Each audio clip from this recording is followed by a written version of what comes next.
ये कहानी है पंजाब के मोहाली की। ये बात है साल 2025 की। मोहाली में रहता था नवदीप गिल का परिवार।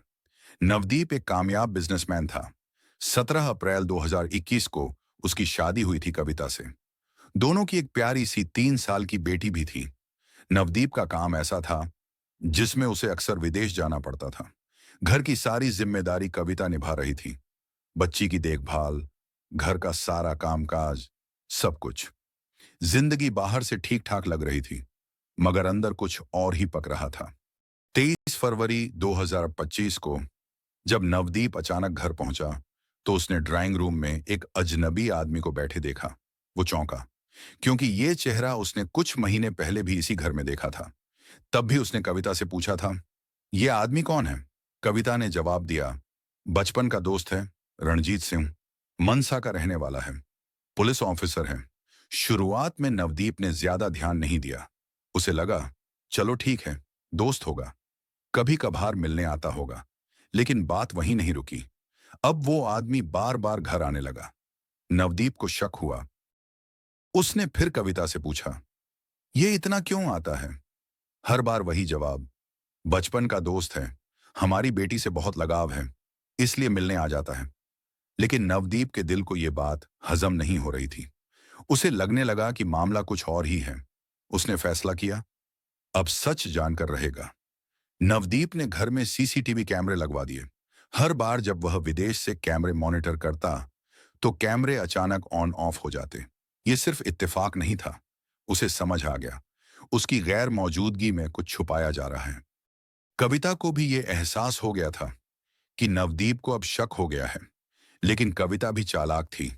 जब भी रणजीत घर आता, वो पहले ही कैमरे बंद कर देती। नवदीप अब हर चीज पर नजर रख रहा था। वो जानना चाहता था कि आखिर उसकी गैर मौजूदगी में चल क्या रहा है। इसी बीच कविता और रणजीत का रिश्ता और गहराता गया। वो अपने इस अवैध रिश्ते को किसी भी हालत में बचाए रखना चाहते थे। लेकिन उन्हें नहीं पता था कि झूठ ज्यादा दिन नहीं टिकता। फिर आया वो दिन जिसने नवदीप के सारे शक को यकीन में बदल दिया। उस वक्त नवदीप लंदन में था, एक बिजनेस मीटिंग में। हमेशा की तरह उसने कैमरे चेक करने की कोशिश की, और फिर वही हुआ, कैमरे ऑफ हो गए। इस बार उसे पूरा यकीन हो गया कि कुछ छुपाया जा रहा है। मीटिंग खत्म होते ही वो बिना किसी को बताए भारत लौट आया। इस बार वो अपनी पत्नी को अपनी वापसी की खबर नहीं देना चाहता था। वो सच का सामना करना चाहता था। 21 मार्च की सुबह नवदीप अचानक घर पहुंचा। उसने चुपचाप अपनी स्पेयर चाबी से दरवाजा खोला। अंदर घुसा तो पूरा घर शांत था, लेकिन बेडरूम से आती हल्की आवाज ने उसका ध्यान खींचा। उसने दरवाजा खोला और उसकी सांसें थम गईं। उसके सामने उसकी पत्नी कविता और रणजीत आपत्तिजनक हालत में थे। ये नजारा उसकी कल्पना से परे था। एक पल में उसकी दुनिया बिखर गई। गुस्से और धोखे से जलते हुए उसने जवाब मांगा, लेकिन बात बढ़ गई। रणजीत बीच में आ गया। उसकी आंखों में कोई शर्म नहीं थी, बल्कि एक अजीब सा घमंड था। रणजीत ने अपनी असली पहचान बताई। वो एक पुलिस अधिकारी है। उसने नवदीप को खुलेआम धमकी दी, अगर तूने किसी को कुछ बताया तो अंजाम बहुत बुरा होगा। रणजीत की धमकी के बाद भी नवदीप ने कविता से जवाब मांगा, लेकिन कविता ने भी साफ कह दिया, मैं रणजीत से मिलना बंद नहीं करूंगी। नवदीप के पास अब कोई शब्द नहीं थे। उसकी शादी, उसका भरोसा, उसका घर, सब एक पल में टूट चुका था। अब रोज घर में झगड़े होने लगे, हर बात पर बहस। एक दिन गुस्से में आकर नवदीप ने कविता का फोन छीन लिया। वो जानना चाहता था कि बात कितनी आगे बढ़ चुकी है। कविता ने फोन वापस लेने के लिए धक्का मुक्की की। नवदीप ने उसे सोफे पर धक्का दिया और मोबाइल लेकर बेडरूम में चला गया। जब उसने फोन खंगालना शुरू किया, तो जो सामने आया उसने उसके होश उड़ा दिए। स्क्रीन पर व्हाट्सएप चैट खुली, और जैसे जैसे उसने मैसेज स्क्रॉल किए, उसकी आंखें फटी की फटी रह गईं। एक पिता के लिए इससे भयावह क्या हो सकता है कि उसकी पत्नी, जो उसकी बेटी की मां भी है, पिछले 1 साल से रणजीत के साथ रिश्ते में थी। जिसे कविता बचपन का दोस्त बता रही थी, वह असल में उसका कोई पुराना दोस्त नहीं था। चैट में साफ दिखा कि दोनों की मुलाकात 1 साल पहले एक सैलून में हुई थी। वहीं से बात शुरू हुई, दोस्ती बढ़ी, और धीरे धीरे ये दोस्ती उनके बेडरूम तक पहुंच गई। लेकिन झटका अभी बाकी था। जब उसने फोन की गैलरी खोली तो उसे लगा कि शायद कुछ फोटो होंगे, पर जैसे ही उसने स्क्रीन स्क्रॉल की, एक वीडियो फाइल पर नजर पड़ी। नाम से कुछ समझ नहीं आया। उसने प्ले किया और उसकी सांसें थम गईं। स्क्रीन पर उसकी 3 साल की मासूम बेटी थी। वीडियो में बच्ची डरी सहमी खड़ी थी। सामने वही दरिंदा रणजीत, जो खुद को पुलिस वाला बताता था और उसकी बीवी का यार था। वह बच्ची को जबरदस्ती पकड़ रहा था, गलत तरीके से छू रहा था। और सबसे शर्मनाक ये कि कविता खुद यह सब अपने फोन से रिकॉर्ड कर रही थी। नवदीप को चक्कर आने लगे। गुस्से में उसका खून खौल उठा। मोबाइल स्क्रीन पर जो दिख रहा था, उस पर यकीन करना मुश्किल था। उसकी 3 साल की मासूम बेटी के साथ घिनौना अपराध हुआ था, और इसे अंजाम देने वाला कोई और नहीं, बल्कि उसकी पत्नी का प्रेमी था। सबसे भयावह सच ये था कि इस अमानवीय कृत्य को खुद उसकी पत्नी ने कैमरे में रिकॉर्ड किया। वीडियो देखते ही नवदीप सीधे पुलिस थाने पहुंचा और पूरी कहानी सुना दी।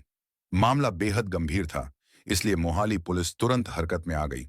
जांच शुरू हुई तो खुलासा हुआ, उस घर में 3 साल की बच्ची के साथ बार बार घिनौना अपराध हो रहा था। ऐसा जघन्य अपराध जिसे सोचकर भी रूह कांप जाए। सिर्फ इतना ही नहीं, इन हरकतों के वीडियो भी बनाए जा रहे थे। बच्ची को डराया धमकाया जाता था कि अगर उसने किसी से कुछ कहा तो अंजाम बुरा होगा। नन्ही सी जान पर अत्याचार हो रहा था, और यह सब उसकी अपनी मां की मौजूदगी में चल रहा था। जैसे ही यह सामने आया, पंजाब पुलिस ने फौरन कार्रवाई की। जांच में स्पष्ट हुआ, इस दरिंदगी को अंजाम देने वाला रणजीत सिंह था। पुलिस ने उसे गिरफ्तार कर लिया और उसी घर से बच्ची की मां कविता को भी हिरासत में ले लिया गया।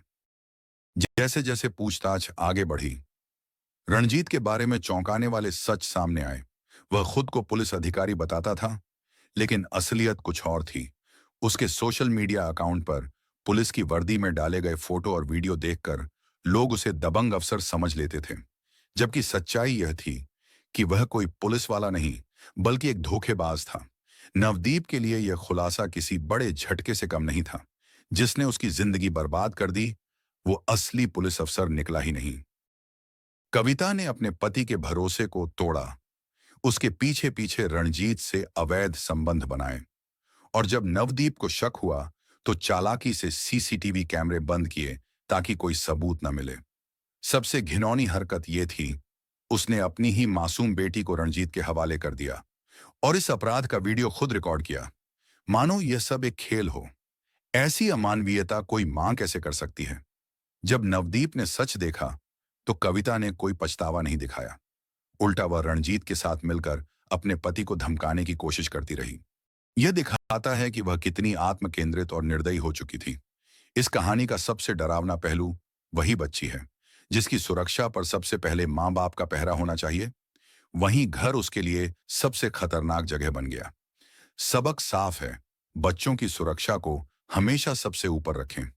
किसी पर भी आंख बंद करके भरोसा न करें। अगर घर में कुछ गलत लगे तो चुप मत रहिए। नवदीप ने समय रहते पुलिस के पास जाकर सब उजागर किया, और यही सही कदम था। गलत को सहना भी एक तरह से अपराध को बढ़ावा देना है।